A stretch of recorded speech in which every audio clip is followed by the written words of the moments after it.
welcome to the YC DFS podcast. I am your host, CK013. You can find me on Twitter at CK_013. And I am joined once again by one of YS's finest DFS analysts, Mr. CashinDFS. You could find him on Twitter at CashinDFS. Cash, my man, how you doing? I'm doing all right. G-Man Choi, the God, comes through. And this puss, Brandon Lowe, always gets me a 0. I hate this guy. Yeah. The Rays have won me some money this year, and that's why I'm so quick to go back to them. But I have to admit, at this point, I think they've pretty much lost me about as much money as they won me. I think so. I mean, this guy just goes for double digits every day. And when I play him, he gets a 0 or a 2. Yeah. I mean, like, I had a bad feeling. I played the Rays anyway, but I had a bad feeling just thinking, like, man, they're so good at home. I kept thinking about that, at home. And, like, it's a good hitting environment in Texas, but, like, it's not 100 degrees like we were getting the sweet spots earlier. You know, like, it's still 90 degrees and humid. It's still better than everywhere else. But it's not exactly the 106 degree temps where that ball was. But either way, Rays break my heart yet again. But aside from that, the Dodgers came through. So, Yelich comes through, and the Padres, like, this another sorry ass Giants pitcher just pitches well once again. This happens all the time. I swear, man. I swear, dude. Like, these guys suck so much, and they just, I don't know, man. I don't know what to say. They got luck on their side a little bit. I don't know. Just continue to get lucky. I mean, I can understand if they're at home, but it's just constantly they just suck. Yeah. Andrew Suarez sucks. Yeah. I don't care what anybody says, but whatever. No, man. No, I hear you, man. I definitely hear you. It's definitely frustrating. It's definitely frustrating, but it should be okay. Dodgers did come through. I know that the Brewers. I know Christian Yelich was a specific from your article today. You were pretty active about him. A lot of people were. They should be in. No, he was the best play on the slate. Yeah, he was. Best play on the slate, no doubt. But he did the dirty. Cycle again, right? He hit for the cycle again? Yeah. Freak. Second time he's done that this year. Freak. He's a stud. Like, it's funny, like, because, like, I think that, at least from my perspective, I'm assuming the same for you. Like, Stanton, obviously, to the casual fans, he was, like, the biggest guy the Marlins let go. But to me, it was really Christian Yelich, and I'm sure it was the same for you. You know, it's like... Yelich is a far superior baseball player. It was like... It's not even close. Yeah. And that was, like, when Miami let him go that I was, like, shocked. Because he's still young, too. I was just like, whoa. I was just like, wow. Like, really? You're going to let him go? Like, the total rebuild is legit. And he's young, too. People are pissed about Stanton going to the Yankees. If Jeter traded Yelich to the Yankees, that would have been a problem. That would have been, like, an uproar type of situation. Yeah, like Paulie. Paulie always said he would have much rather had JD. Yeah. Because JD is a far superior player. And Yelich is better all around. But JD is a way better player than Stanton. Stanton is power, and that's it. Yeah. Like, JD might be the MVP. Like, dude's hitting like 330 with power, and it's just everything. Yeah. I mean, Stanton is only power. Like, yeah. I mean, and that's what it was when he came. And that's why I never understood why he's getting booed. Like, he strikes out 2 or 3 times, and he gets booed. It makes no sense to me. What did you expect when he came? That's always been his MO. You know. He gets red hot. He'll start double donging on the daily, and then in between there, he's gonna strike out a bunch of times. It's just like his deal. Yeah, that's his deal. And there's nothing wrong with that. No, I love that. Yeah, that's what I want. DFS. That's what we look for. Absolutely, just try to find that hot streak. I hear you, man. But Yelich, I believe, at least our Wisconsin guys, like we've got a couple Wisconsin guys like Cam, Wisco, in the Slack chat, like they've convinced me that Yelich must be like the MVP this year, and like regardless of result, just based off their enthusiasm, I can't help but be convinced. They're so like adamant about Yelich MVP. He's definitely in the discussion. Like, who else in the NL? I don't know. Man. I mean, it probably isn't. It probably isn't. It is. It is, man. That's that's how it is. Anyway, we will move it on to Tuesday's slate. We got another big one, man. 14 games. It's a good day for our new format because going game by game would just be painful on a 14 game slate at this point in the MLB season. So I'm going to ask you about this top tier. We got some aces going. We got ace caliber pitchers at least. And I'm going to ask you about all of them. And I'm going to stop at Tyon. So that's the last name you're going to hear. And we got Blake Snell at 12-1 on DraftKings. Clayton Kershaw at 11-3. So let me tell you the point. Blake Snell at Texas, 12-1. Kershaw at home against the Rockies, 11-3. Aaron Nola at home, where he pitches better, against my Mets, who have also been hot, 10-9. Corey Kluber gets the White Sox in Cleveland at 10-6. And we got Strasburg at Miami, 10-2. Kyle Freeland visiting the Dodgers at 9-5. And then, of course, Jameson Taillon, 9-2 at home against Kansas City. So that's quite the list of potential SP1s. Who are the ones that stand out to you the most in terms of playing? Well, I don't think that you're going to like my answer. Uh-oh. Because the ones that stand out to me the most are Blake Snell, Clayton Kershaw, Aaron Nola, Kluber, Strasburg, and Freeland.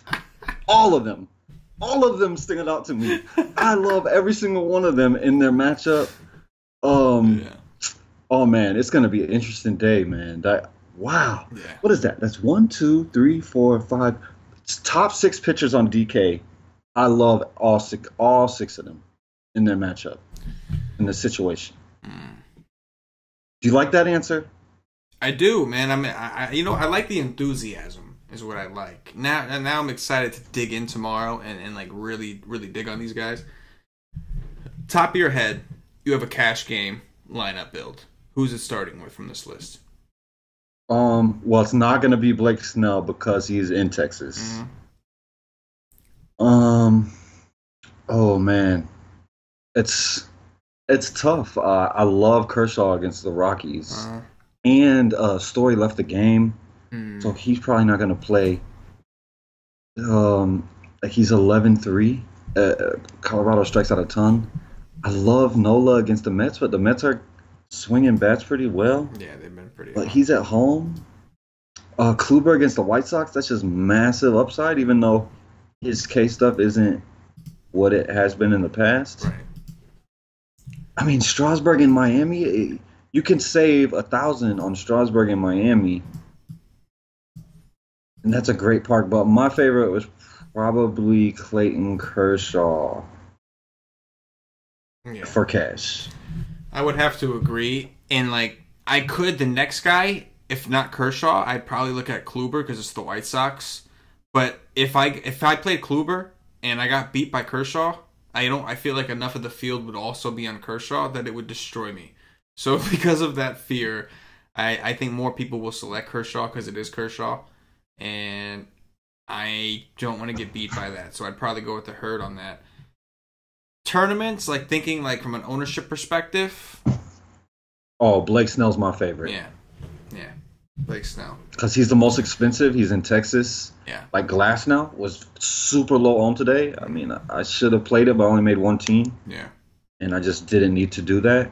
Yeah. But yeah, I think Blake Snell will be low owned because, like I said, all these guys, I love Freeland against the Dodgers. The Dodgers can really struggle against lefties, even though they're pounding them tonight. Yeah. Strasburg against Miami, of course. I haven't been on Strasburg, but I could definitely jump on that because it's Miami in Miami. I mean, Kluber, like you said, the White Sox. I mean, all of them are in great spots for me, especially for tournaments. But Blake Snell's my favorite because he's the most expensive and nobody's going to go there, really. He's going to be, I would say, probably under 10% in tournaments. Yeah, I would definitely agree with that. Nobody's going to go there. Now, when you have all these other great options, you are going to get Blake Snell at very low ownership in a matchup against Texas, who has struggled not only lately, but all season against lefties. So I like that for a tournament play, massive upside. Wow, it's going to be a tough choice, man. It's going to be a really tough choice. That for sure. It's 91 degrees. 91 degrees. So it's like today, which we saw two pitchers go out there and do pretty well. So I would think that we could see something similar. Oh, man, that is a tough spot. I would say that Blake Snell has downside. I mean, it is Texas at the end of the day, so. Yeah. But for tournaments, I do like that. Yeah. No, I'm with you. All right, let's drop it down to this mid-tier. We got Derek Holland at 8-3 going up against the Padres. We got Steven Matz going against the Phillies at 8-3. Carlos Rodon at 8-1 at Cleveland. Odorizzi is 8K at Detroit. Anibal Sanchez is 7-9 at home against St. Louis. Joey Lucchesi at 7-6 hosts the Giants. Mike Leake, 7-2, visiting Houston. And I see Tyler Skaggs. I see a big O name. Is he coming? Yeah, Tyler Skaggs is scheduled. I think he's coming back. Yeah. He wraps up this mid-tier at 7-1 against Oakland in Oakland. Any of these guys stand out as mid-tier? Or is the top tier just too strong? Because it's going to be hard in tournaments to go in like top tier and then come here, right? Like you're going to hope you find something in the lower tier to be able to play those top tier guys. I want to throw my phone right now. Damn Hedges and Galvis, they suck. Oh, really? My favorite in this range would be Lucchesi for sure. The guy's been pitching pretty well, and it's the Giants. So yeah, he's my favorite. Like outside of that, like I could go to Mats, but I think he did just get lit up his last game, if I'm not mistaken. I mean, you could go Holland too, but I would rather save the money on Lucchesi against a worse offense. The Giants are the worst offense in baseball. Just put that out there. That's a fact. So yeah, other than that, I really don't love too much. I don't want to pay AK for Odorizzi or Rodona in Cleveland. I'll pass. Anibal Sanchez against. I mean, if I have no interest in Faulty, I'm not gonna have no interest in Sanchez. St. Louis is hot right now. I don't want to mess with that. Yeah, I completely agree with that. You know, I like Lucchesi at 2 at 7-6. My only concern is his pitch counts have been really low. I wish he was a little bit cheaper for me to take that chance. But his last two starts, we had 74 pitches and 86 pitches. Yeah, he went 5 innings in both, which is promising. But that's a little worrisome. They're not playing for anything. He's dealt with injury. But if I got clarification on that he was going to pitch, I would really like the spot for him. The Giants have been awful. And I would like to take Lucchesi against him. We got to find out if they're going to let him pitch or not. After that, yeah, the mid-tier is not so strong. It's like Holland against the Padres. Am I really going to choose Holland against the Padres over a Kershaw, Nola, Kluber, Strasburg, Snell? Like, probably not. And pairing them together is going to leave me with very little value. I mean, with very little, money left over. So then I'd be forced to play like horrible value bats. Matz is probably one guy I could consider, like not to homer out or anything like that, but just because like I know Philly's been better lately against lefties, but in general they have struggled most of the season against lefties. So this is a park that's better for strikeouts. So I can see him racking up some Ks, but still, like it's really hard to click his name over those top guys. It's just very, very hard. And then you got to worry about the win because Aaron Nola's on the other side. There's just nothing in this tier that I really want. He would be the closest thing. And then again, Lucchesi, if we found out he had some kind of restrictions lifted, but I don't see why they would do that. There's nothing to play for. Let's move it down to Value Town. Getting ready for basketball with that one. Got to break out the Value Towns. Basketball is a-coming. I'm seeing Mr. Lorenzen making his first start in a long time. He was coming out of the bullpen. 6'9" against Milwaukee. We've got Chase Anderson at 6'6". At home on the other side of that game against Cincinnati. Dylan Bundy in Baltimore, 6'4" against Toronto. Alcantara, 6'2" at home against Washington. The Gomber, visiting Atlanta at 6K. And here he is, your boy, Aaron Sanchez. Aaron Sanchez Cash at Baltimore, taking on Dylan Bundy head-to-head. We've got Norris, Montgomery, Andrees, Skoglund, Gallardo. Wow, Josh James, Hendricks. I don't see any names except for maybe your boy who are standing out to me in terms of like, yeah, I could pair that guy with one of the top 2 dudes. What do you think? Yeah, I like Sanchez the most for sure. I mean, that's no surprise. I love the guy. When he first came back, he was getting his ass handed to him, really. But his last 2 is good. And I think I said it was Baruki yesterday. I said if I'm gonna pitch him against Boston, and if I will pitch Aaron Sanchez against Boston, you better believe I will pitch him against the O's in Baltimore. I mean, I have no problem with that. The guy's good. He has good stuff. He can get rocked. I mean, there's no denying it. But I will take it that I remember earlier in the year he almost no hit these assholes. I like him the most for sure. And then second would be Bundy. Like I said it last time, I said he can break the slate against Oakland, and he did. He was pretty popular, so I didn't play him. I don't know how he was popular against Oakland, but he does have strikeout stuff. Period. Will he give up 2 or 3 home runs? Yeah, he might. But you just hope they're solo shots and he strikes out a bunch of these guys.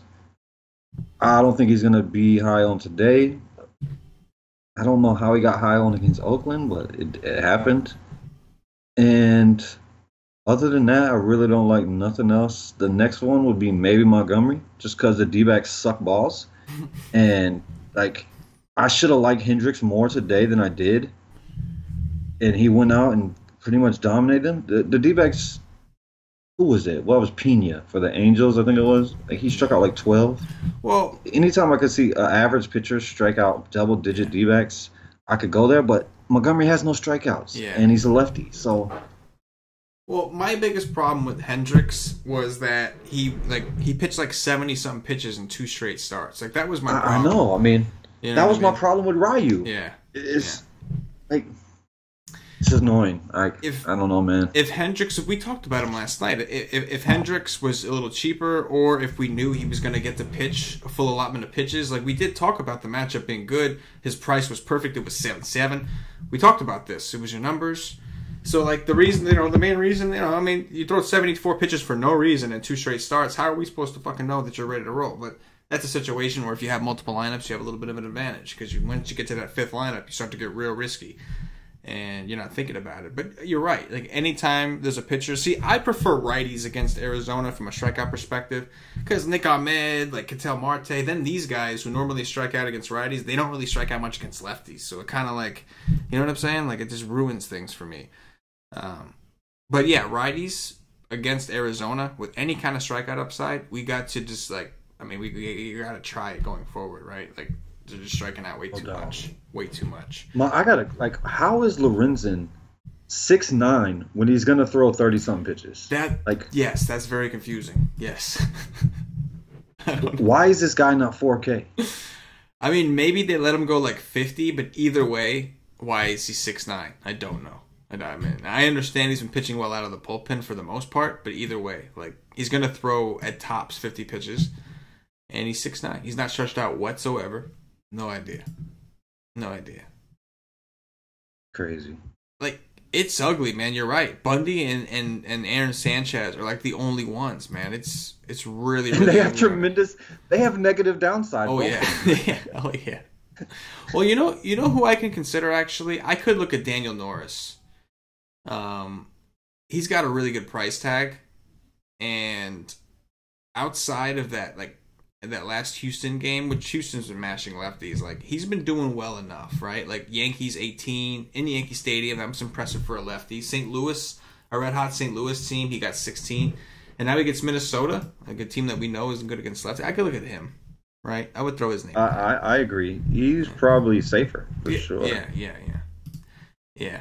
But outside of so we got those 3 guys to consider. Norris doesn't have the same upside as Sanchez and Bundy do. He's maybe got a little bit of a higher floor, but not as much upside. However, the downside of Sanchez and Bundy is massive. So that's going to be a decision. Exactly. What did I say to you before we started the show? I was like, there could be 25 strikeouts here or 12 home runs. Yeah, exactly. Yes, we will have to see. Of course, the game is in Baltimore, one of the best hitting environments in baseball. So that makes things fun. But you're going to have to pick one of them if you want to pitch the top guy. Otherwise, you're looking at maybe like I guess you can consider some of the value stacks out there. Like, I don't know. I mean, of all these pitchers, who's the one you think you want to pick on? Like, is there anyone that you definitely want to pick on? Oh yeah. The Rays. I mean, this guy is absolutely terrible. Gallardo, right? Want to pick yes, on just terrible. Rays, if you screw me again, I will be very, very pissed. And I'm sure they're all expensive as shit. I'm gonna look this shit up. I'm sure they're all crazy expensive. This Miami kid. Yeah, Kiermaier is 5'1". This Miami kid is. Who, Alcantara? Miami kid is. He's decent. Yeah. He's not bad, but it is Washington. Yeah. Yeah. But he is throwing close to 100 pitches, 6'2". I mean, I think that's a decent option.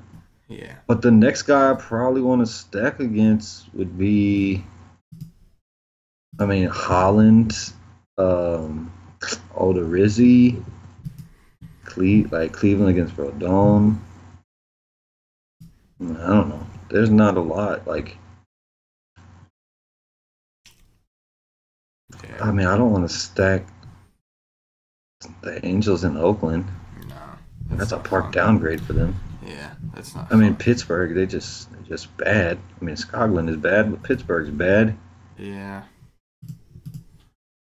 Yeah, it's true. Yeah, I mean, Tampa's gotta be you could go popular. to Atlanta. Yeah, no, they should be. Yeah. I mean, you could go to Atlanta for Gomber. Yeah. I kind of liked Freddie Freeman today just because I knew that Mikolas is just going to throw him strikes. Right. So I don't have to worry about the walk. And he actually hit a home run, but I didn't come close to playing him. Yeah. Yeah. But Gomber is like a fly ball dude. Yeah, no, it's true. That is true. Yeah, there's just not a ton. I mean, the Cubs look pretty good against Andres, right? Like, it's in Arizona. I don't love that. Yeah. But... especially if they get to him and Cock is the long man. I was hoping it was Cock. Yeah, we know how much you love Cock. That would have been one. Yeah, I would have had 5 of them for sure. Yeah. I'd have been 5 Cubs all day. Yeah. Cock, Coke, whatever his name is. I thought he was out of the conversation, but I know when he was back in your life, I knew to put a smile on your face. I'm very angry. Very angry. Yes. All right. So, at this point, let's do some top threes. We're going to have to narrow this down. So, like, for the top 3 for pitching, we'll go with, like, 2 top-tier guys, right? And then 1 low-tier guy, because I think that we can agree that that's where we think the strength of the slate's going to be. So, 2 top-tier guys, like a 1A and a 1B, and then a low-tier guy. Who are your top 3 pitchers?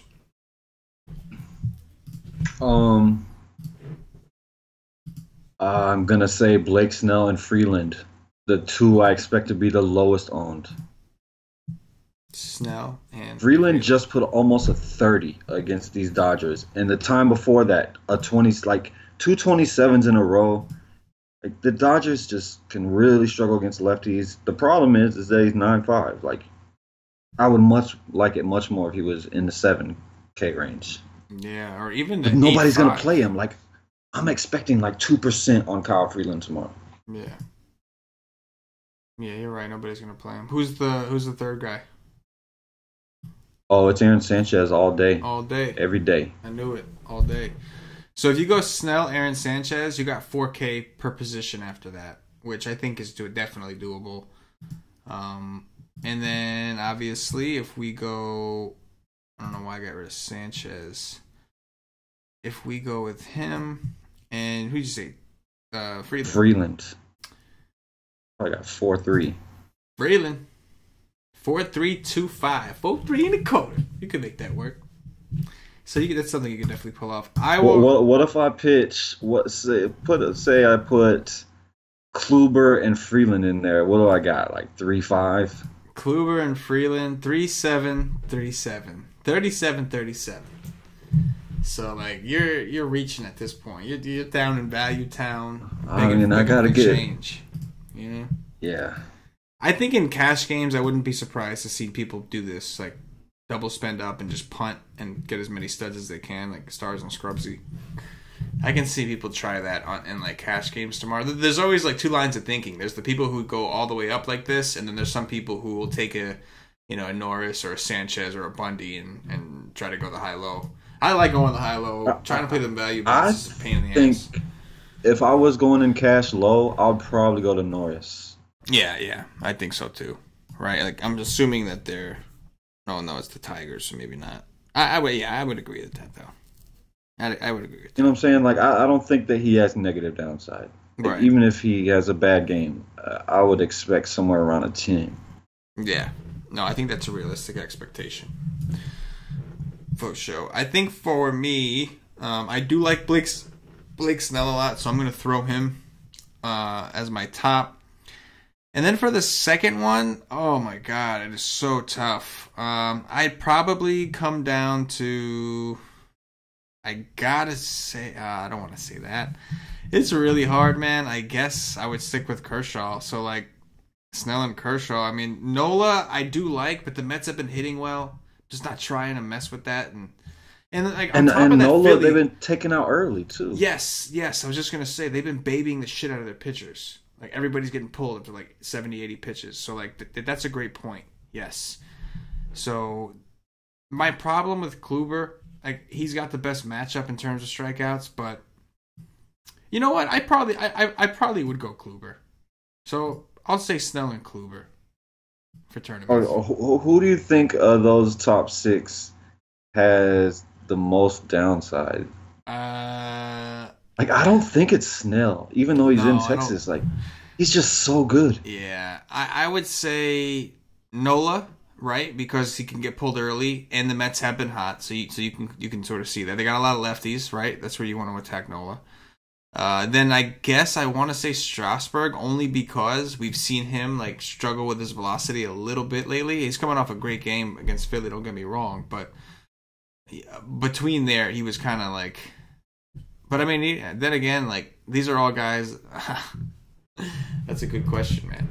I might say Kluber just because of all that power for the White Sox. You know what? That's a good point. They could just strike out so much. That's a good point. And remember, Kluber's last game, he went an inning in a third. He got lit up. And he got pulled after 55 pitches. He did not do well. That was against the Rays, the GOAT Rays, at home in Tampa. But still, that's true. He probably is him.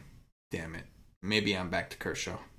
And then for my third pitcher, I'll go with Norris. Obviously, it's very close with Bundy and Aaron Sanchez. Both of those guys probably do have more actual ceiling.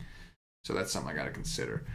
Top 3 stacks. Who are the guys you're looking to pick on the most? It's the Brewers.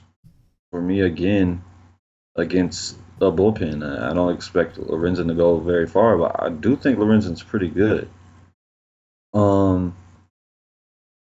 It's Tampa for sure. Like, that's probably the number 1 stack of the day. And then, I gotta say Toronto, because they could have 4 home runs against Bundy. Yeah, no, I definitely agree with that. I will go with Tampa, of course. They're like the obvious, like, chalkier, just play him kind of situation. And I would agree with you on Bundy, just because the upside against him is just immense, that I feel like you have to take a shot when he's pitching. You got to at least try to stack against him, because when he's bad, it's really bad. And then I will go with... Maybe we'll do the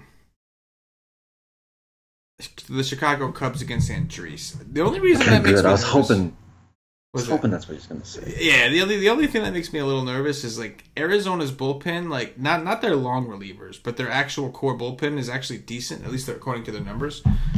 So, like, that's the only thing that worries me. But I mean, the Cubs are trying to win, and they were able to hit Corbin today. They seem to be kind of clicking. I do like them against Andres. Corbin was rolling too. I will say the Cubs have really been struggling at the plate. Yeah. But till today, this guy's This guy's bad. Yeah, no, he's bad. They were struggling early. They were. And then Corbin just gave it up. He did. Pissed me off. He did. All right, Dong Watch. Who is going deep? Christian Yelich. Yelich. Gotta go with Yelich. He's just a freak right now. 5'9". So in the Slack, they were all saying that they thought that he would be over 6K. We should have taken some over-under bets on that. He is 5'9" on DraftKings. I will go with... I don't want to do that and take your boy. No, I'll go with some Tommy Pham tomorrow. Okay, some Tommy Pham off Gallardo. Okay, well, I'm going to go the same two I went yesterday in the top two. And I'm going to say G-Man the God. You know what? And that was the guy, if you heard me say, like, I don't want to do that to you, I'm not going to. Like, that was the guy. I was going to say Troy, and I was like, nah, let me give him an opportunity to grab him up real quick, because that's his boy, that's just man. too easy. Yeah. Like, I love him to death, man. I know. He is the GOAT. Man, it's like all the guys you want are like expensive as hell. I guess give me Billy McKinney against Bundy for that round.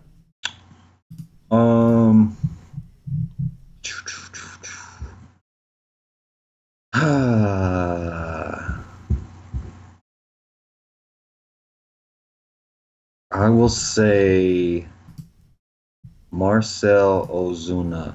Ozuna against Anibal. Oh, I have too many outfielders, so I'm just gonna do the old Ozuna, and then I will wrap it up with. Oh man, no, don't like that. Let's go with I'll go with some Joey Votto, man. He got a little hot. Like I know, like you know.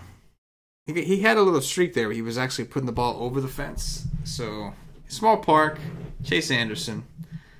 Chase Anderson loves to give up home runs in home. He does. He does. That was probably one of the stacks that we should have talked about a little more with Cincinnati, right? Like, because they were hitting the ball well until, like, you know, a couple games. Like, they were hot for a little while. And this is a rivalry game still. Votto put up a 17, a 5, and 11 in that Cup Series. Like, he's coming around. That was in Chicago. Now he's going to be in Milwaukee. Scooter Gennett looks like he's starting to get going a little bit. Like, Peraza's been hot. He was like 5K today. Like, the Reds is probably a team that, you know. Yeah, I mean, I like 1 through 6, except Peraza, just because I don't want to pay 4-8 for Peraza. Yeah. No, I agree with that. And that is going to do it for the Ysake DFS podcast. If you haven't already, check us out at ysake.com. Get over there now. See what we're doing. Get yourself a day pass. Try out the content. You really want to buy into the community, you need to subscribe with a monthly plan or higher and get access to our Slack chat, which is always bumping 24/7 with some DFS knowledge. It's a great way to get in contact with some of our other experts, analysts, guys like Cash, Paulie, the whole crew. Everybody's in the Slack chat. And of course, all of our awesome members, man. We have some awesome members. So go check us out, ysake.com. We provide content, but we're also really the core of us is a DFS community. If you're watching on YouTube, please click that thumbs up, that like button, subscribe to the channel. If you're watching on Facebook, give us a like and a share to support the Ysake Nation. If you're watching us on Twitch or Twitter, give us a follow, give us a retweet. And if you're listening to us on Podbean or iTunes, give us some 5-star reviews. All these things really help us out, mean a lot, keep the Ysake Nation going. So do me a favor, if you're a fan of the show us some support and show us some love. Cash, anything in closing for the nation before we get up out of here? Yeah, I got some. I hope John Gruden sat on his couch and watched the game tonight. And I hope he still feels the same way about the trade as he did earlier in the day. Because earlier in the day he said he still likes the trade. I want to know how you like that trade now. And I want to know how you're going to like that trade when you watch Mac destroy the world every Sunday for the rest of the season because this guy's a beast. And the Chicago Bears have the 3rd best defense in NFL, period. Chicago Bears going to the playoffs. So who's your top 3? Jacksonville, number 1, obviously. Right? Oh, yeah. Hands down, clear cut, not even close.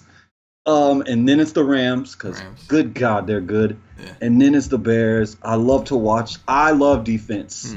Love defense is my favorite part of football. I like it. And yeah, Jaguars is one of the best defenses in history. Real quick, before we get out of here, I gotta ask you, since we're talking about football anyway, Josh Gordon to the Patriots. What do you think? Is they're gonna have impact this year? What do you think? They needed the help. After watching them against Jacksonville, they needed the help to do anything. They were missing a playmaker in the worst way. Oh yeah, it's gonna be big. I mean, he's not what he was a few years ago, but he's still good really as hell, good. Yeah, he's still good as hell. I really liked him this week until he got announced out. Yeah. That's gonna be big for Tom Brady, especially when they get old dude back, old little white dude. What's his name? The little slot guy. I can't think of his name right now. I can't either. I don't. Oh my god. When they get him back and they got Gronk and they got Gordon over the top and my dude over there on the other side, Dorsett, that kid's a stud too. Super fast. They got two burners on the outside. Edelman, right? Edelman, yeah. God, that was killing. That's gonna be. I couldn't believe I forgot his name either.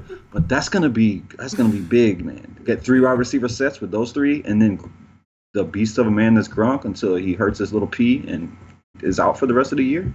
Yeah, man, that offense is gonna be good, man. Poor Corey Coleman, man. The Browns are just sticking it to his ass. Like they cut his ass. He goes to the Patriots, and they trade Gordon there. Patriots cut him. It's so funny, man. He's just like, what the. He's like, damn, I should have never dogged it. Damn. They're ruining his life. Like, they just have to get him. Like that's like they're doing to Corey Coleman what like Machine Gun Kelly thinks Eminem did to him. You know, it's like, that's what they're doing to Corey Coleman. It's ruining him. Yeah, that's funny. Anyway, for CashinDFS, for myself, the entire White Steak Nation, as always, good luck. Yeah.